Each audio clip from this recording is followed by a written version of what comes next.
them voices? Oh, the cat eating summit. Oh, come on, love. I haven't got time to muck about. Oh, I feel sorry for you, tycoons. You can't have had a minute to yourself since... Oh, it must be all of last night. In a big brown envelope. Hey, has Len said anything to you? Len? Yes, Len, that red-haired fella that runs the yard with Ray Langton. Well, it might help if you gave me some idea of what he's supposed to say to me. Well, I thought with her being an old flame of his, he must have said... Oh, you must have noticed. Noticed what? Well, nothing in particular, just a little thing, you know, nothing you can put your finger on. You're not listening to the word I'm saying, are you? Have a look in the top drawer. Come on, fellas, that's her trouble. I left them on the table last night. Fellas? Yeah, fellas. She hasn't got one. Look, love, I'm sorry, I'm busy. I don't mean fellas in general. I mean one in particular. That's where I thought he might have said something. Well, Len hasn't said anything to me at all about him and Janet. In fact, he said nothing to me about anything for ages. Oh, you do know who I'm talking about, do you? Well, I presume you're talking about Len and Janet. No, love, he hasn't said anything. It's all right, just joking. I'm not serious. I'm just nosy Parker, and Look, that's love, all. I'm a bit pushed for time. I'll see you dinner time. Ta-ra. Bye-bye. Come in, Maggie. It's not Maggie. No, it's not, is it? Am I going to stand here all flaming morning? I've got nothing to say to you, Len. I've got plenty to say to you. I don't want to know. All right, please yourself, but I'm going to shout to make myself heard, so if you want Maggie to hear, that's okay by me. It's up to you. There's a handle on the door, isn't there? Well, I hope nobody saw you. I mean, coming up to a girl's place at night, that's bad enough. But 9 o'clock in the morning? I wouldn't be the first. Look, Len, if you've come to tell me I'm a naughty girl, then get on with it and get out. I haven't come to tell you anything, just to find out what it's all about. Oh, come on, Len. Alan Howard's an attractive fella, and I'm a single girl with the same feelings as everybody else. It's as simple as that. Simple. He's a married man. And if he happens to prefer my company now and again to his wife's, I would have thought that was his business. And hers. Don't forget Elsie's a very good friend of mine. Yes, I remember. Look, I haven't come here to have a slanging match, just to give you a friendly warning. Well, if this is how you treat your friends, I wouldn't like to be one of your enemies. Janet, if you want to play games with married fellas, that's okay by me. But go and find another pitch before you get hurt. Me? Oh, it won't be me that gets hurt, darling. Don't you kid yourself. If it comes to a straight choice between you and Elsie, Alan will drop you like a hot potato. That's not... And it will come to that choice. That's not the impression I get. That's the impression Elsie will get if she finds out. Oh, yes. And who's going to tell her? You? Do you think we're all blind round here or something? Do you think we've all got our heads buried in the sand so that you're going to go and have a bit on the side without anybody knowing? Because if you do, you're even dafter than I thought, the pair of you. Look, Len, I'm a big girl now, and I don't really see what my private life's got to do with you. So if you don't mind, I've got a lot to do. Don't be so flaming thick. Just carve another notch in your stick and get out now. Why don't you come out with it, Len? The real reason you came. How many times... Look, I don't want to stop you having your fun. But go and do it somewhere else. Another fella. Yeah, another fella. Like one who happens to be in the building trade and on the local council. Now, there's a good catch. Oh, come off it, Len. You didn't come here because of Elsie, or Alan, or me. You never did like to be on the losing side, did you? The losing side? What are you on about? What I say, the losing side. Especially when the winner happens to be a married man.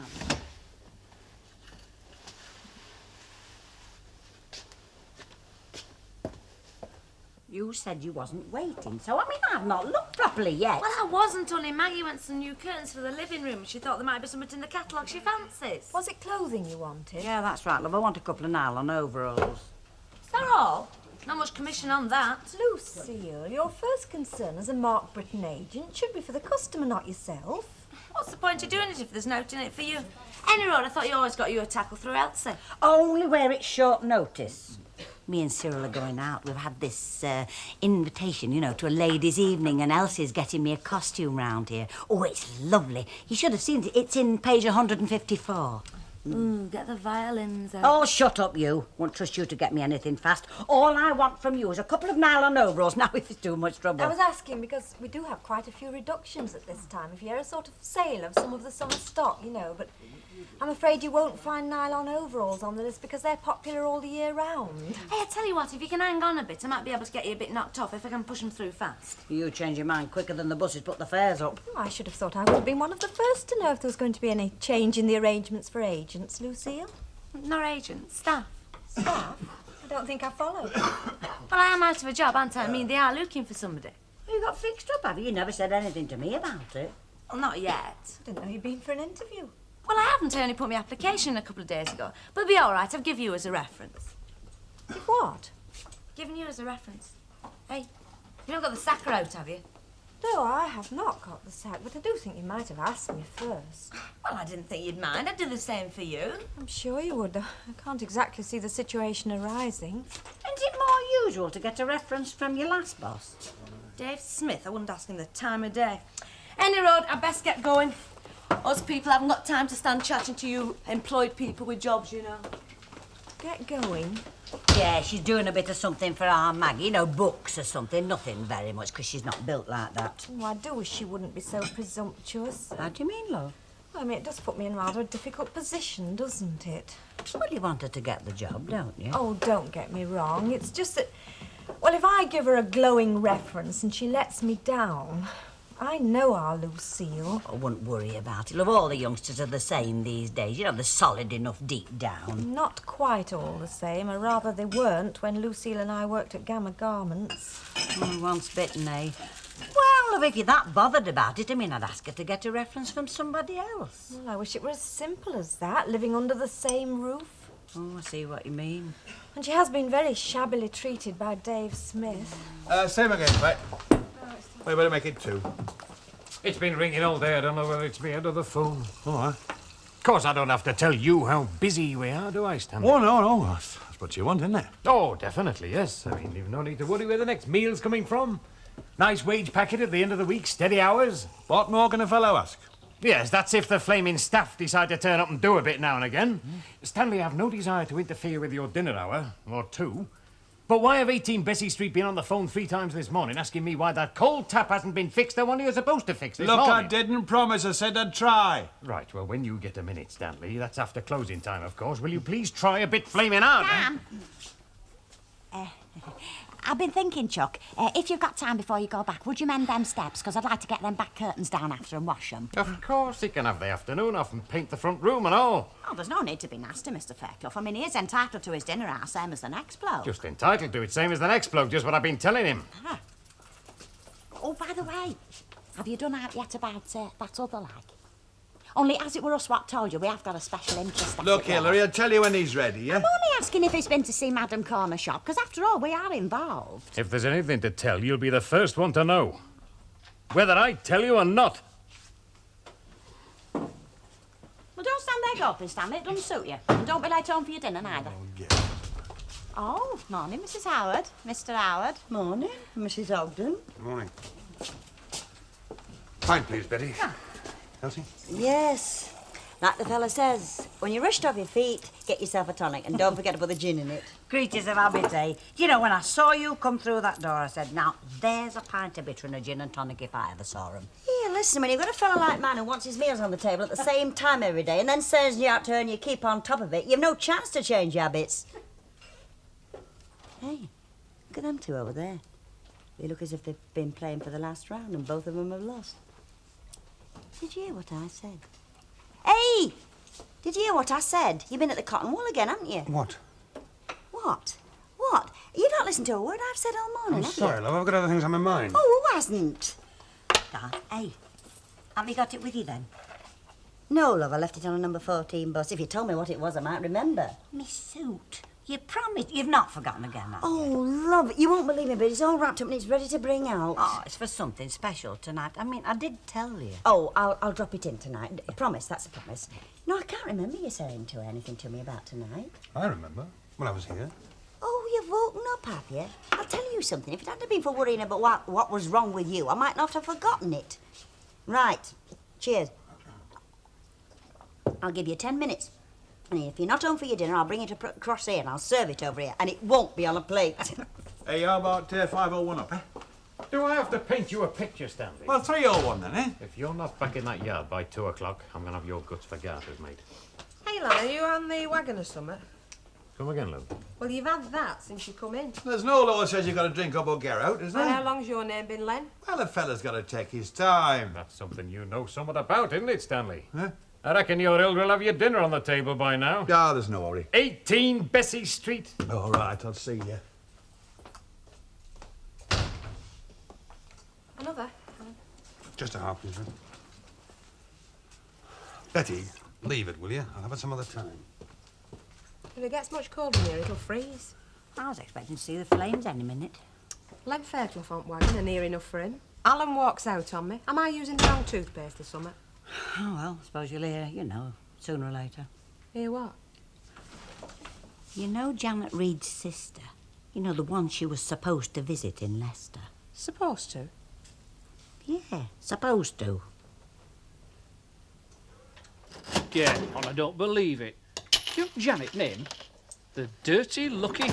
Hey, you fellas, you're all the same. Only see life from one point of view. Oh, now, don't get me wrong. If a fella's married, he shouldn't be playing away from home like that. Yeah, unless he's sure of getting away with it. No, a fella knows what he's getting into when he gets wed. If he can't stick by the rules, he shouldn't be in the game in the first place. Of course, a married man can have friends like you and me, but no more than that.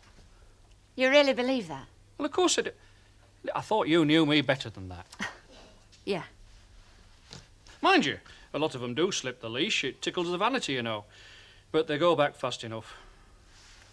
I've known for a bit, you know. You should have given her a right good talking I should to. have what? I never stopped. She takes no notice of. Not a blind bit of notice. It's a nasty situation. It's more than nasty. It's Elsie I'm sorry for. All this going on behind her back. Ah, well, they're both old enough to know that if they go messing on their own doorstep, they'll have to clean it up. Yes, right. Well, if you're sure that's all you want. Aye. Oh, I'm sorry, and here's me thinking you were open for business. That's all you want, Elsie? Yes, but will you do us a favour? Again, I've come out without any change. Will you put it on the slate? Well, see you. Both? You know, something tells me that not everybody knows what's going on behind the back under the nose, if you see what I mean. Well, I know one who doesn't. Thank goodness. Ooh. And I thought that the shops would be quiet at this time of day. Oh, aye, they're all in here. Yeah, not exactly queuing outside the door, are they? It's more life in Weatherfield Cemetery. Perhaps you have to do something a bit special to catch the early lunchtime trade these days. Yeah, but I can't exactly see Mrs. Walker taking to a couple of strippers. That's it. Somebody in here's got the right idea about hotel management at last, then. That wasn't quite what I had in mind. I was thinking of ploughman's lunches, perhaps a salad table, that sort of thing. Yeah, well, that might be more in your line, Emily, but my money will be on the other. If we organised our lives to suit your whims and fancies, Mr. Smith, I doubt whether we'd get very far. Oh, I felt the needle go in, nurse. What's the matter, Emily? Come a cropper on another accumulator, have you? Because if you have, he only puts bets on the horses, he doesn't train them. Yeah, Dave, we've heard it all before. And I suppose Lucille was just another loser to you, to be shrugged off and forgotten. Lucille? Yeah, Lucille. She's in here most days, except when she gets duffed up, remember? Oh, now, come On on. your account, and all the thanks she got was the sack. Come on. What choice did I have? Well, I have a choice, and I'm not going to waste time passing the time of day with a man who treats his staff as shabbily as you've treated Lucille. Ex-staff, darling. And you can scrub my name from the Dave Smith fan club and all. Now, listen, what alternative did I have? I'm not running a flaming charity, you know. We had noticed. Well, I'd have thought you'd have understood. Oh, I do, Dave. Listen, it's an old animal instinct. Self-preservation, preserving yourself from daft kids doing daft things. I would have said it was another kind of animal instinct myself. Oh, yeah? Something to do with snakes and grass. And you wonder where all the customers are gone. They must have heard you were coming in. OK, so you fired Lucille after the attack. But now the police have cleared her, why don't you have her back? Because that is not the reason I gave her the sack. Well, if that's not the reason, why is she out looking for another job? Look, I've got a perfect right to expect my staff to do what they're paid for. No more, no less, right? Like getting thumped on wait at bank? Like not going to the bank in the first place on their own, yes? She knew the score. Oh, but that silly little bitch has to go and get herself thumped and lose 435 quid of my money into the bargain just because she thought she knew best. And now I will have a large scotch, please. Otherwise you really will be on your own.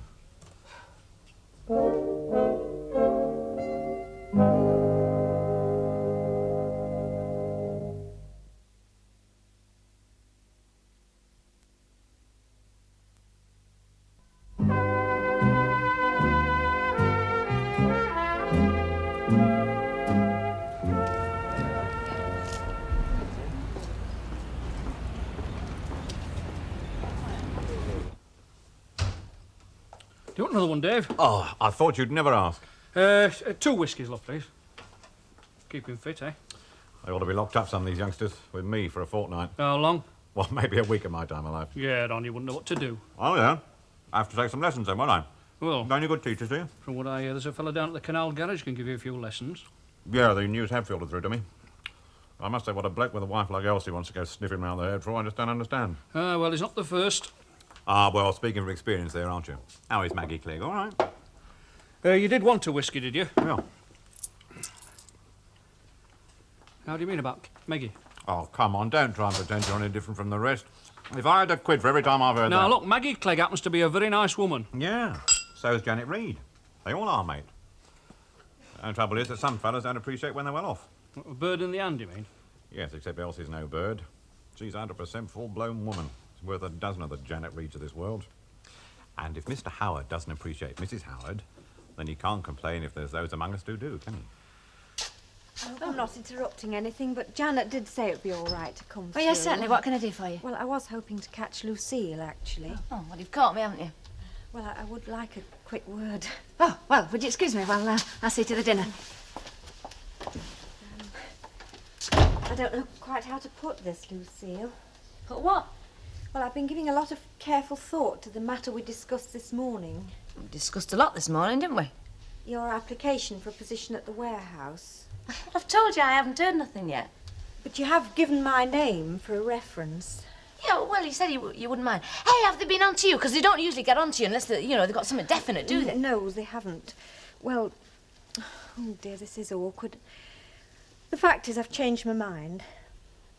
What? I've changed my mind about giving you a reference. Since we last spoke, I've found out why you can't go to Dave Smith for a reference. You don't believe him, do you? Dave Smith does have certain points that are not exactly to my taste, but I am in agreement with him over the matter of your dismissal. You don't believe I had anything to do with that robbery, do you? You're as bad as him, you are. Oh, no one believes you had anything to do with the robbery, Lucille. Oh, yeah, I got somebody to thump me up, all right. Where did it land me? A couple of days in hospital and no rotten job. Oh, that's what I wanted, all right. Dave Smith sacked you because you shouldn't have gone to bank in the first place. The reason you were hurt and he lost his money are one and the same. You disobeyed a strict instruction that you should not go to the bank alone. He's really got at you, hasn't he? I'm quite capable of making my own decisions without any help from Dave Smith or anyone else, thank you. Are you? Looks like it. I'm afraid there's no point in going on with this, Lucille. I'm sorry, but I can't, in all honesty, recommend you for a position at the warehouse, and I'd be very grateful if nothing more was said on the subject. Yeah, there's no doubt about it in my mind, Stanley. Well, it's nice to know that somebody notices, you know. Listen, Fairclough and Langton don't know how well off they are having a fellow like you around the place. That's what I keep telling them. And you don't have to draw me any pictures to tell me what their reaction is. I don't. Won't listen. Will not listen. The number of good fellas I've seen lost to the trade because of that attitude. You have? I have, mate. What, my trade? Any trade. Well, I mean, I believe in a fair day's work for a fair day's pay. That's the way the work's done, I always say. Absolutely right, Stanley. You say I fixed a new system, you know. Nice job, beautiful job. Stand right back and look at it and say, Stan Ogden did that. Well, I reckon you could always do that, Stan. In fact, I reckon anybody could stand back from one of your jobs and say, Stan Ogden did that. Thanks. Hey, you've got a bob or two, haven't you? How about taking them over?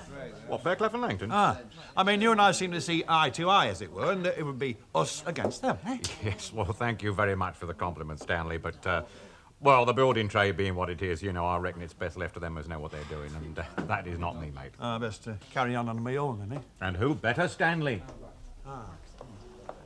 Ah, Mr. Smith, still conning the punters? Oh, Mrs. Howard. Buy you a drink? I don't think so. My husband wouldn't like it. Hi, Elsie. You look as if you've just run after that last bus and missed it. Give us a long cool drink, will you? Shandy do? Yeah, and a bowl of water to put my feet in. One of them days, eh? I'll say. You know, what makes it worse is I know I've got to start all over again when I get home, and that husband of mine won't even have started the ironing. Well, it's very nice of you, but you shouldn't have bothered. It's all right, I can manage, Janet.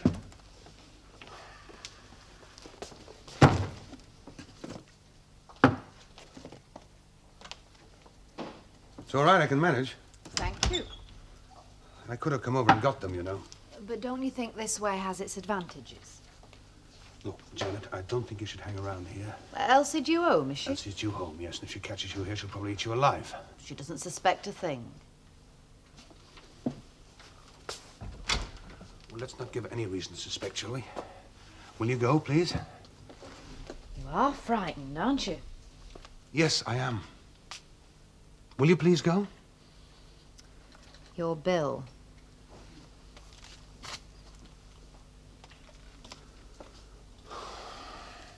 Another? Hey, don't want me husband thinking I'm living it up over here. Hello, Elsie. Oh, you need to have come in special on your way home. We would have done after tea. Aye, and by that time I've been lying in the gutter with my tongue poking out. Me suit. You've got it with you, have you? Oh, you better shoot me now and get it over with.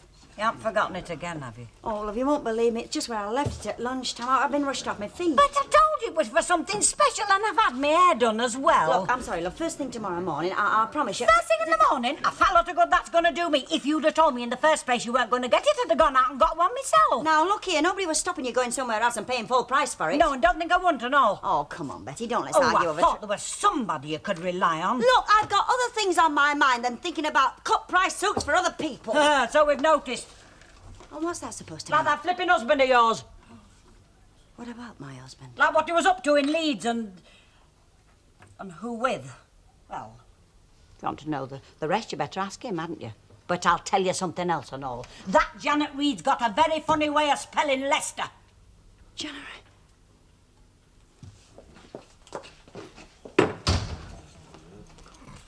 Well, that's one for Book of Records. Oh, go on. It's happening all the time. Not that.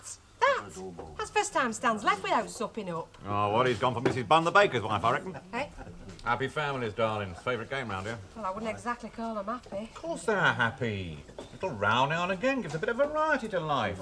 Think how dull it'd be if we was all happy and cosy all the time. I should put that down, darling. He'll be back.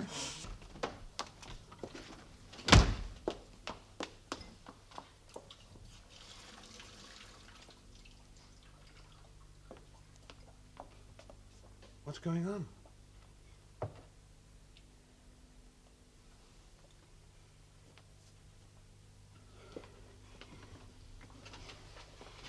It's not true, is it?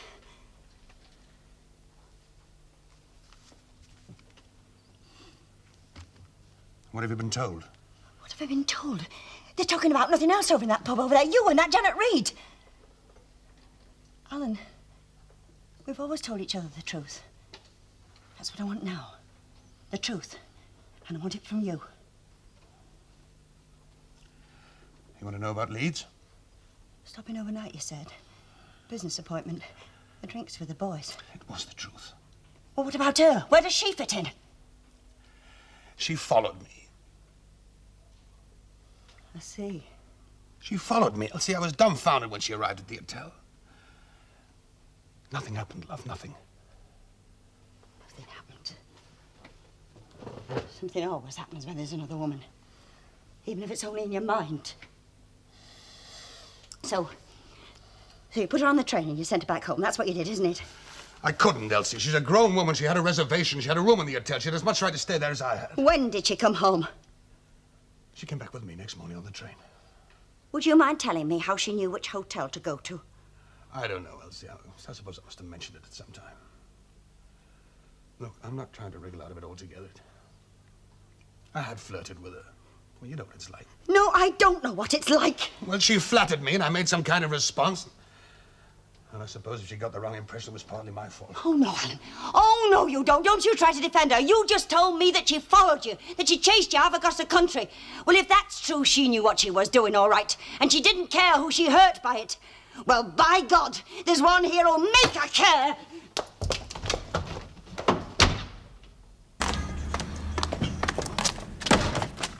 You want one of my pearl drops? I'll give you one. You needn't take them by force. Elsie, you're at the last minute, aren't you? I was just closing. Get her out here. Eh? Come on, Maggie. How many two-timing little bitches have you got in there? Now, Elsie. Get her out here. Now.